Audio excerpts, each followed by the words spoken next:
สบายดีพี่น้องป่องปลายมื้อนี้มาทอดข้าวโขกเด้อนี่เด้อนี่ดิทอดข้าวโขก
เบื้องต้นขวดน้ำอ่อนต้มน้ำตาล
อ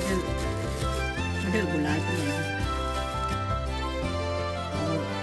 รู้สึกมีใครอยากมีสวยมือแรกๆประมาณนี้อันนี้มันเรียบร้อยส่งอื่นทางผ่านสิเวไปส่งทางผ่านเลย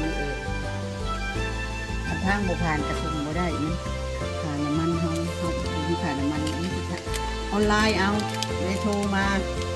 ใกล้ๆนี่ส่งได้เลยให้เอาพบกันคลิปหน้าขอบใจลูกค้าประจำบาย